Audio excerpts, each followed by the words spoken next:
जय हिंद एवरीवन। तो आज हम कॉन्स्टिट्यूशनल बॉडीज की इस सीरीज में यूपीएससी पढ़ेंगे। क्या किसके बारे में पढ़ेंगे? यूपीएससी के बारे में पढ़ेंगे। वही यूपीएससी जिसकी आप तैयारी कर रहे हैं, चाहे आप यूपीएससी कर रहे हैं, सीडीएस कर रहे हैं, सीएपीएफ की तैयारी कर रहे हैं, या फिर पीसीएस कर रहे हैं, एसएससी कर रहे हैं, यूजीसी नेट वगैरह, या फिर किसी तैयारी कर रहे हैं, उसके लिए बेनिफिशियल रहेगा। तो यहाँ से क्वेश्चन आते आते हैं, सबको पता है ये बात। चलिए तो स्टार्ट करते हैं सीधा सीधा। यूनियन पब्लिक सर्विस कमीशन ये कैसी है? एक भारत की केंद्रीय भर्ती एजेंसी है। मतलब यूपीएससी जो है एक वो एजेंसी है जो लोगों को भर्ती कराने का काम कराती है, रिक्रूट कराने का काम कराती है। अच्छा, आपके मन में विचार आएगा कि सर यही तो आईएएस बनाती। जी नहीं, यूपीएससी कभी भी आईएएस, पीसीएस वगैरह, आईएएस, आईपीएस, ठीक है, सीडीएस वगैरह, ये सब सिर्फ और सिर्फ ऑर्गेनाइज कराने का काम करती है एग्जाम्स को। लोगों को पोस्ट देने का काम गवर्नमेंट करती है, डीओपीटी करता है उसका, ये नहीं करती है। ये सिर्फ एग्जाम कराकर फाइनल लिस्ट लेकर देती सरकार को, देखो हमारी तरफ से ये कुछ बच्चे हैं, 1000 बच्चे, इन्होंने यूपीएससी क्रैक किया है, आप इनको आप बताइए कि इनको अब कौन सी पोस्ट देनी है, जब आपके ऊपर है। हमारा काम यहां खत्म हुआ। ठीक है, चलिए। एक स्वतंत्र संवैधानिक निकाय जिसे सीधे संविधान द्वारा बनाया जाता है। याद रखना है कि एक कॉन्स्टिट्यूशनल बॉडी है, एक संवैधानिक बॉडी है, जो कि हमारे आर्टिकल 315 के अंदर आती है। ये एक इंडिपेंडेंट बॉडी भी है, इसका मतलब। पार्ट 14 के आर्टिकल 15 से लेकर 223 तक किसके बारे में दिया गया है? इसके appointment, functional, removal, independence, powers, इन सब के बारे में दिया गया है। क्या है अपना ये? यूनियन पब्लिक सर्विस कमीशन, संघ लोक सेवा आयोग। अपॉइंटमेंट कैसे होती है? बच्चा बच्चा जानता है, लेकिन आप नहीं जानते तो फिर से सुनिए। जितनी भी कॉन्स्टिट्यूशनल पोस्ट है उसको राष्ट्रपति के द्वारा ही नियुक्त किया जाता है। संविधान द्वारा संख्या निर्दिष्ट नहीं, यह राष्ट्रपति के विवेक पर निर्भर है। सीधी सीधी बात है, ऐसा कोई नॉट स्पेसिफाइड नहीं है इसकी स्ट्रेंथ को, कि संविधान में कहीं लिखा हो कि इसके अंदर 1 आदमी होगा, या फिर 3 आदमी होंगे, या फिर 4 आदमी होंगे, 5 आदमी होंगे। नहीं, ये सिर्फ और सिर्फ किसके? प्रेसिडेंट के विवेक पर, ये प्रेसिडेंट की विवेकाधीन शक्ति है कि वो बताएगा कि इसके अंदर कितने मेंबर होने चाहिए यूपीएससी के अंदर। तो मेंबर्स की कोई भी स्ट्रेंथ के बारे में ऐसा कोई स्पेसिफिक संविधान के अंदर नहीं दिया गया है। ओके, राष्ट्रपति सेवा की शर्तों और कर्मचारी की संख्या निर्धारित करते हैं। राष्ट्रपति ही इनकी सेवा शर्तें और कर्मचारियों की जितनी भी संख्या है वो कौन? राष्ट्रपति ही निर्धारित करते हैं। ये इनकी इंडिपेंडेंट पावर है। एक और चीज है कि इसके अंदर कोई भी स्पेसिफाइड कोई क्वालिफिकेशन नहीं दी है। क्वालिफिकेशन का मतलब ऐसा नहीं है कि ये कहीं कोई पढ़े लिखे आदमी होनी चाहिए, इनके पास कोई जुडिशियल कोई पावर होनी चाहिए, ऐसा कुछ भी नहीं है। कोई आईएएस अधिकारी होनी चाहिए, नहीं, ऐसे कोई क्वालिफिकेशन नहीं है। बस इतना कहा गया है कि अब सेंटर या फिर स्टेट गवर्नमेंट में आपने लगातार 10 सालों तक काम किया हो, या फिर कितना काम किया हो? 10 सालों तक काम किया हो, और not specify except half of the 10 year government exception. कोई विशिष्ट योग्यता नहीं सिवाय इसके कि आधे से ज्यादा वर्ष के पास भारत या राज्य सरकार के तहत 10 वर्ष का अनुभव हो। इसके अंदर जो 50% से ऊपर के जो आदमी होते हैं, 50% या उससे ऊपर, वो या फिर सेंटर के अंदर या फिर स्टेट के अंदर क्या हो? गवर्नमेंट पद पर हो। कितने? 10 साल से ऊपर गवर्नमेंट के पद पर बैठे हो। ये किसके होता है? ये इनकी क्वालिफिकेशन है। जब सेंटर या स्टेट के अंदर 10 साल से ऊपर आपने काम किया हो तो आप यूपीएससी के चेयरमैन बन सकते हैं। ये इनकी क्वालिफिकेशंस हैं। ठीक है, वो 50% से ऊपर के मेंबर होने चाहिए। चलिए नेक्स्ट देखते हैं इनके टेन्योर। वही जितने भी कॉन्स्टिट्यूशनल बॉडीज हैं उनका 6 साल 65 एज जो पहले पूरा हो जाए। मतलब अगर आपकी 6 साल पूरी होती है तो आप रिटायर हो जाओगे, या फिर 6 साल पूरी नहीं हुई है लेकिन 65 की एज पूरी हो गई है तो आप रिटायर हो जाओगे। सीधी सीधी बात है, जो पहले हो जाए वो है। और रेजिग्नेशन किसको देते हैं अपना? ये राष्ट्रपति को अपना रेजिग्नेशन देते हैं। जब आपको पोस्ट जाना होता है, रेजिग्नेशन राष्ट्रपति को देख के थमा के निकल लेते हैं। ठीक है, अब एक्टिंग चेयरमैन की बात की जाए तो याद रखना, एक्टिंग चेयरमैन जो होता है वो राष्ट्रपति के द्वारा ही बनाया जाता है, लेकिन वो तब तक के लिए बनाया जाता है जब तक कोई नया चेयरमैन नहीं आ जाता। ठीक है, वो तब तक के लिए ही बनाया जाता है जब तक कि वो नया वाला वापस नहीं आ जाता है और पुराना वापस चला जाता है। अच्छा, ये कब होता है? ये याद रखना, जब उनकी सीट खाली हो, अध्यक्ष की, चेयरमैन की जब सीट खाली हो तब होता है, या फिर चेयरमैन अपनी ड्यूटी करने के लिए असमर्थ हो तब हो सकता है। ठीक है, वह या तो अपनी ड्यूटी ढंग से कर नहीं पाता, तब जाकर उनकी सीट खाली होती है। नेक्स्ट देखते हैं। अच्छा, इनके ऊपर कुछ रिमूवल प्रोसेस चलाई जाती है, लेकिन किस बेस पर चलाई जाती है? वो बेस सुनिए। पहला तो ये बैंक करप्ट हो, इनका बटुआ खाली हो, बटुआ खाली मतलब ये दिवालिया घोषित कर दिए गए हो, ठीक है, पहला ये है। दूसरा दूसरा ये है कि अगर आप अपनी ऑफिस की पोस्ट से बाहर कुछ और काम कर रहे हैं, मतलब अगर आप यूपीएससी के चेयरमैन बन के बैठे हुए हैं तो उसके बाहर आप कोई और ड्यूटी नहीं कर सकते, कोई और जॉब या फिर नौकरी नहीं कर सकते हैं। अगर आप ऐसा करते हैं तो आपकी पोस्ट चली जाएगी, सिंपल सी बात। दूसरा, अगर वो दिमाग से थोड़ा ठीक नहीं है, इंसॉल्वेंट है, कहने का मतलब अगर थोड़ा सा पागल टाइप आदमी है या फिर कह सकते हैं उनका दिमाग हिल गया है पूरी तरीके से, तो उसको हटा दिया जाएगा। चलिए, अच्छा कैसे हटाया जाता है, तो याद रखना, जो जब इनके खिलाफ जब भी रेजोल्यूशन आता है इनको हटाने के लिए, तो सबसे पहले प्रेसिडेंट क्या करते हैं, उनको सस्पेंड कर देते हैं।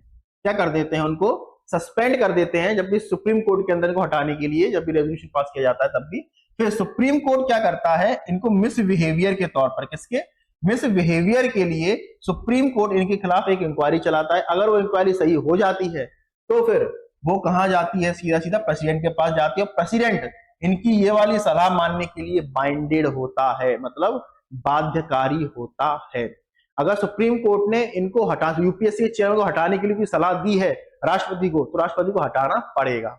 ये बाइंडेड होती है ये, ठीक है।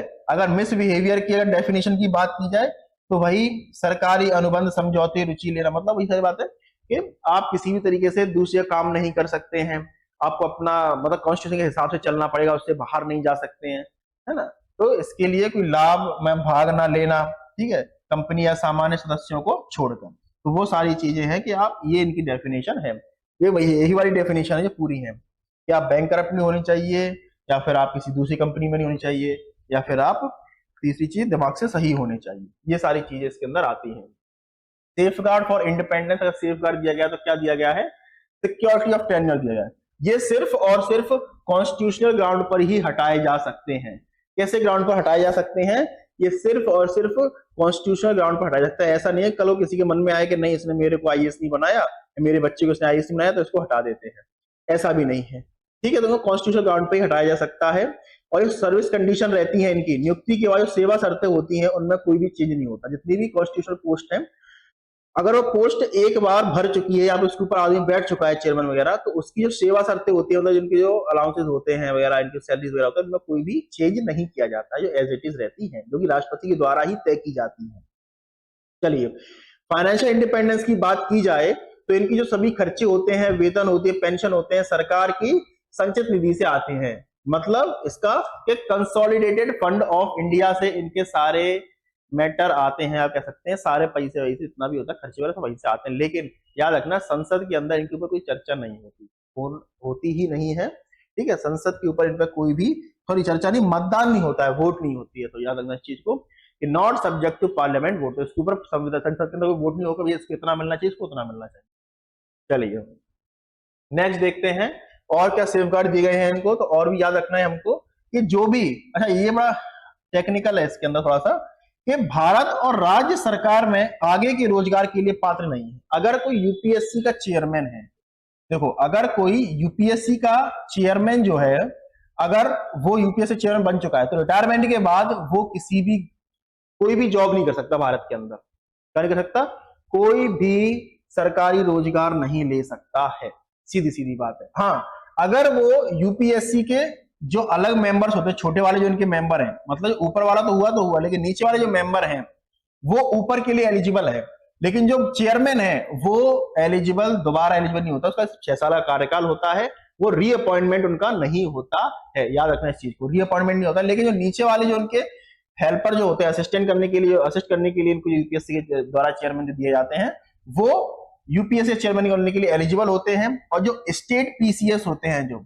स्टेट पीएससी के जो चेयरमैन होते हैं, वो भी यूपीएससी के चेयरमैन बनने के लिए एलिजिबल है।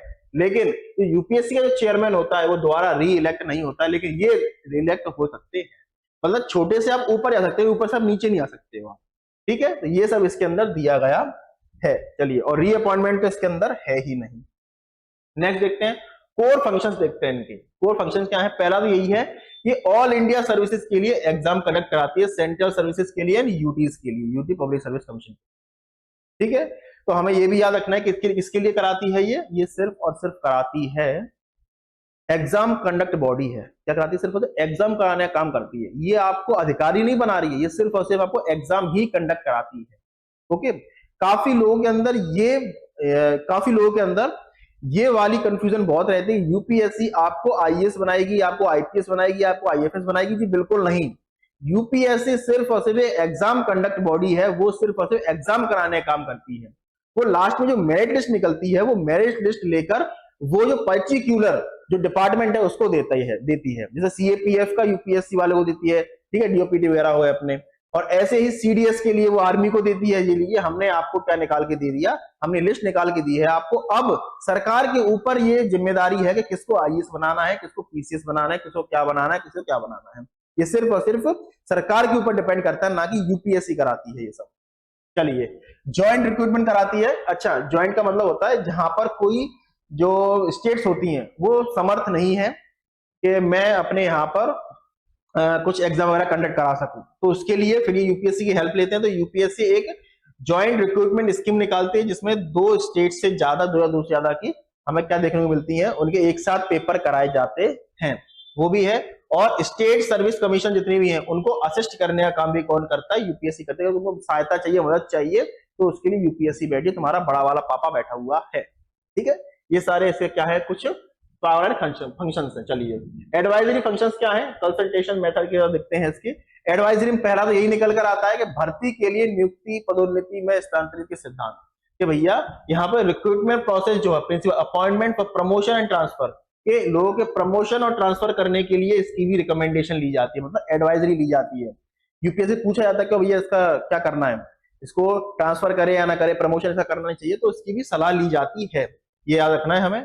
दूसरा, any other matter by the president, और प्रेसिडेंट द्वारा भेजा गया कोई भी अन्य मामला, प्रेसिडेंट अगर किसी को सलाह चाहते हैं तो इसको सलाह देनी पड़ेगी। प्रेसिडेंट को तो सारी कॉन्स्टिट्यूएंट बॉडी सलाह देती है, सीधी सीधी बात है।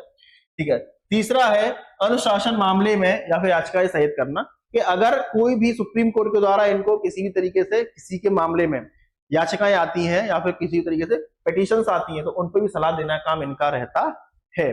चलिए, नेक्स्ट है अधिकारी के कार्यों के बचाव, सिविल सेवकों के कानूनी खर्चे को प्रतिपूर्ति करना, कि जितने भी अधिकारी खर्चे वगैरह हैं अधिकारियों के, तो उन सबको भी देखना, या फिर कह सकता उनमें बचाव में करना, उनको बचाव करना, या फिर उनको सैलरी के लिए रिकमेंडेशन देना, वो भी इसी काम रहता है। ठीक है, पेंशन वगैरह, सरकारी सेवाओं के दौरान लगी चोटों के लिए पेंशन देना, कि जो आदमी घायल हुआ है सरकारी सेवाओं में, मतलब यूपीएससी से लगा हुआ आदमी है, अगर वो घायल हुआ है, उसको पेंशन नहीं मिल रही है, तो उसको पेंशन दिलाने का काम भी यही करते हैं, उनको सैलरी दिलाने का काम भी करता है, उनको पेंशन दिलाने का काम भी यही करते हैं ऑल इंडिया सर्विसेज के लिए। नेक्स्ट देखते हैं, लीगल नेचर भी देखते हैं इसके एडवाइस का, और एक्सपेंशन भी देखते हैं। लीगल नेचर क्या है इसका, देखिए, पहला तो है सुप्रीम कोर्ट की रूलिंग, परामर्श निर्देशात्मक एंड अनिवार्य नहीं, मतलब ये सिर्फ और सिर्फ कैसी है, कंसल्टेशन से मैंडेटरी नहीं होती है। अनियमितता सरकारी फैसलों को अमान्य नहीं करती, कि भैया इररेगुलरिटीज जो है वो सरकारी फैसलों को अमान्य नहीं करती, मतलब मानने से मना नहीं कर सकती है। ये सिर्फ और सिर्फ कैसी है, ये सिर्फ कंसल्टेशन बॉडी है, ये सिर्फ कंसल्ट करने का काम करती है, इनको मानना ना मानना ये तो किसके ऊपर है, ये सिर्फ गवर्नमेंट के ऊपर है। ठीक है, तो गवर्नमेंट के डिसीजन हो या यूपीएससी की एडवाइस हो, दोनों को एक जैसा रखा जाता है। ओके, चलिए, दूसरा है यूपीएससी चयन पद की पूर्ति अधिकार नहीं देता, सरकार का निष्पक्ष कार्य करना है। और सीधी सीधी वही बात है कि यूपीएससी ये डिसाइड नहीं करता किसको अधिकारी बनना है, किसको नहीं बनना, ये सिर्फ और सिर्फ सरकार का डिसीजन होता है, क्योंकि वो सरकार के लिए काम करते हैं इसलिए। एक्सपेंशन क्या है इसका, विस्तार और रिपोर्ट की बात करें तो संसद यूपीएससी के अधिकार क्षेत्र को कॉपरेट, मतलब सीधी बात ये है कि जो संसद अपने पार्लियामेंट है, वो जो यूपीएससी के कार्य है उनको कॉर्पोरेट बॉडीज तक, पब्लिक इंस्टीट्यूशन तक, मतलब कल को टीसीएस का एग्जाम कराना हो तो यूपीएससी को बोल सकती है तुम टीसीएस का एग्जाम कंडक्ट करा दो। ठीक है, तो प्राइवेट कंपनी का एग्जाम कंडक्ट कराने के लिए यूपीएससी को बोल दिया जा सकता है। ये संसद के पास पावर है कि वो इसको कितनी दूर तक ले जाए, उसका एक्सपेंशन बढ़ाती है या फिर नहीं बढ़ाती है। सीधा यूपीएससी राष्ट्रपति को वार्षिक रिपोर्ट सौंपता है, सबको पता है ये बात, कि जो हर वर्ष 1 साल की जो रिपोर्ट होती है यूपीएससी किसको देता है, प्रेसिडेंट को देता है, और प्रेसिडेंट उसको पार्लियामेंट के अंदर रखते हैं। ये काम किसका रहता है, ये काम प्रेसिडेंट का रहता है, कि यूपीएससी प्रेसिडेंट को रिपोर्ट करेगा, प्रेसिडेंट पार्लियामेंट को रिपोर्ट करेगा। कुछ चीजों पर परामर्श नहीं देता है, कुछ लिमिटेशंस है इसकी, जैसे कि वो पिछड़े वर्गों के लिए आरक्षण करते समय उस पर परामर्श नहीं देगा। तो ये मुझे नहीं पता, आप अपना काम खुद की सरकार के ऊपर है ये, तो मैं किसी को रिजर्वेशन के लिए आपको एडवाइस नहीं कर सकता हूं। दूसरा, एसटी एससी के दावों पर विचार करते समय वो कोई भी अपनी तरीके से परामर्श या कह सकते हैं अपनी कंसल्टेंसी नहीं देता है। दूसरा, टेम्परेरी अपॉइंटमेंट, कि भैया जो 1 साल के लिए 1 साल या उससे कम की अपॉइंटमेंट होती है उसके ऊपर भी पब्लिक इंटरेस्ट जो रहता है उस पर भी कंसल्ट देने का काम नहीं करता है। तो यूपीएससी क्या ये लिमिटेशंस हैं कि भैया वो इन चीजों पर किसी को भी अपनी तरीके से कंसल्टेशन नहीं देता है, मतलब एडवाइजरी नहीं देता है कि आपको जो करना है वो सरकार के ऊपर है, हम इसमें कोई भी हस्तक्षेप नहीं करेंगे, ये काम इसका रहता है। लिमिटेशन ऑफ यूपीएससी पार्ट 2 और देखते हैं और क्या क्या है कि अधिकारियों अधिकांश ग्रुप सी और ग्रुप डी की केंद्र सेवाओं की नियुक्तियां, ये तो आपको पता होगा कि ग्रुप सी और ग्रुप डी की जो नियुक्तियां होती हैं वो यूपीएससी नहीं कराती है। ओके, बोर्ड आयोग और न्यायाधिकारों के सदस्यों की नियुक्तियां, जो भी इस बोर्ड के अंदर जो मेंबर होते हैं उनके जितने भी अधिकार आयोग है या फिर उनके अध्यक्ष हैं सदस्य हैं उनकी भी नियुक्तियां यूपीएससी नहीं करता है। चलिए नेक्स्ट है राजनयिक मशीनों के मुख्य राजदूत उच्चायुक्त आदि। अच्छा, इसके अंदर भी जो ये भी हेड ऑफ डिप्लोमेट मिशन जो होते हैं, एम्बेसडर हो गए, हाई कमिश्नर हो गए, इनकी नियुक्तियां हो गई, इनके कार्यकाल इसके लिए कोई सलाह देने का काम ये नहीं करता है। ओके, प्रेसिडेंशियल एग्जम्पशंस क्या है, राष्ट्रपति की छूट क्या है इसके अंदर, वो देखते हैं कि राष्ट्रपति नियमों के माध्यम से पदों को बहाल कर सकते हैं, कि अगर वो लगता है कि नहीं भैया ये चीज गलत है तो उसको उसके पदों के बाहर कर सकते हैं। ये 1958 में ये नियम बनाया गया था। इन्हें कम से कम 14 दिनों के लिए संसद के समक्ष रखा जाना चाहिए। ये बात है कि 14 दिनों के अंदर अगर कोई आदमी को हटाना है तो 14 दिनों के अंदर संसद के समक्ष इसको रखना चाहिए। संसद संशोधन भी कर सकती है, उसको रद्द भी कर सकती है। जो भी ये एक्ट बनाया जाएगा छूट के लिए उसको रद्द भी कर सकती है, उसे एक्सेप्ट भी कर सकती है। तो 14 दिनों के अंदर संसद के अंदर इसको रखा जाएगा। सबसे role of institution and comparison, वो क्या है, पहला तो जो यूपीएससी जो है वो तरीके से वॉच डॉग का काम करती है, वो एक मेरिट सिस्टम निकालती है। वो मैंने क्या बताया था आपको, यूपीएससी जो होती है वो मेरिट सिस्टम पर चलती है, मेरिट सिस्टम निकालती है वो, ठीक है। एडवाइजरी रूल भी करती है, उसके द्वारा जो दिए गए फैसले वो बाइंडिंग तो होते ही नहीं है, ठीक है। एक इंडिपेंडेंट कॉन्स्टिट्यूशनल बॉडीज तो वो है। चलिए, एंड यूपीएससी एंड डीओपीटी में क्या फर्क है, मैंने क्या बताया था कि यूपीएससी जो है रिक्रूटिंग बॉडी है और डीओपीटी है जो पर्सनल एजेंसी है, ये हैंडल करती है पे, ट्रेनिंग एंड क्लासिफिकेशन। मतलब ये यूपीएससी से बनकर जो अधिकारी आते हैं, अधिकारी नहीं जो लिस्ट निकल कर आती है वो डीओपीटी को दी जाती है, डीओपीटी ही आपको आईएएस आईपीएस वगैरह बनाता है। ओके, चलिए, यूपीएससी एंड सीबीसी दोनों ही कैसी बॉडी है, दोनों ही कंसल्टेड बॉडी है, मतलब कंसल्ट करने का काम करती है। यूपीएससी फर्क इतना है, यूपीएससी एक कॉन्स्टिट्यूशनल बॉडी है और सीबीसी एक स्टैच्यूटरी बॉडी है, मतलब एक वैधानिक बॉडी है। दोनों में फर्क है, यूपीएससी पास पावर ज्यादा हुई, वो संवैधानिक हुई, इंडिपेंडेंट है, लेकिन सीबीसी इतनी इंडिपेंडेंट नहीं होती है। चलिए, कुछ आर्टिकल्स हैं तो समझ लेते हैं इसको थोड़ा थोड़ा अपन। ये 315 में जो पीसीएस या फिर यूपीएससी है उसके बारे में बात की गई है। 316 में उनके अपॉइंटमेंट की बात की गई है, इनके टेन्योर की चेयरमैन होते हैं उनकी की। 317 में उनके रिमूवल की सस्पेंशन की बात की गई है। 318 में कंडीशन एंड सर्विस रेगुलेशन की बात की गई है। 19 में उनके prohibition of holding the office after ceasing, मतलब रिटायरमेंट के बाद कोई ऑफ ऑफिस खुद नहीं ज्वाइन कर सकते, उसके बारे में बात की गई है। 320 के अंदर उनके फंक्शंस की बात की गई है। 321 में उनके पावर एंड एक्सटेंड फंक्शन की पावर कितना बढ़ाया जा सकता है, कितना नहीं किया सकता, उसकी बात की गई है। 322 में कुछ एक्सपेंसिव मतलब पैसे वैसे की बात की गई, वेतन भत्ते की बात की गई है। 323 में जो रिपोर्ट वो पेश करते हैं राष्ट्रपति को, उसकी बात की गई है। और कुछ की जजमेंट है, जैसे कि AR कढ़ाई जो अपना किदवाई जो है यूपीएससी जो appoint the governor as the valid governor is consult of the office of not government employ. अगर इसमें यही बताया गया तो गवर्नर जो होता है वो एक गवर्नमेंट एम्प्लॉय नहीं होता है, ये बात भी इसके अंदर की गई थी। ओके, राज्यपाल एक संवैधानिक पद है, सरकारी रोजगार का पद नहीं है। ये किस मामले में बात की गई थी, ये AR किडवाई मामले में बात की गई थी। चलिए, नेक्स्ट सेशन हमारा यहीं पर एंड होता है और हमारी जो करंट अफेयर्स की क्लास है वो भी चल रही है, तो आपको जरूर से जरूर ज्वाइन करना है, क्योंकि ये 20 मिनट की क्लास होती है, ठीक है। और 20 मिनट की क्लास जो ये होती है उसमें आपको यूपीएससी, एसएससी, डिफेंस, नेट वगैरह स्टेट जो भी आप एग्जाम कर रहे हो उसके लिए आपको इसमें क्या कराया जाता है, उसमें तैयारी कराई जाती है या फिर उसके लिए ही आपको करंट अफेयर्स उसमें दिए जाते हैं। तो ये सिर्फ मेरे द्वारा एक पेन टैप पर चलने वाली बहुत बढ़िया क्लास रहती है, बहुत कम वक्त में सारे टॉपिक कवर कर दिए जाते हैं। चलिए, थैंक यू सो मच। अगर आप यहाँ तक आए हैं, अगर आपको यूपीएससी समझ में आया हो तो आप लाइक कीजिए, शेयर कीजिए, सब्सक्राइब कीजिए। ओके, चलिए, थैंक यू सो मच।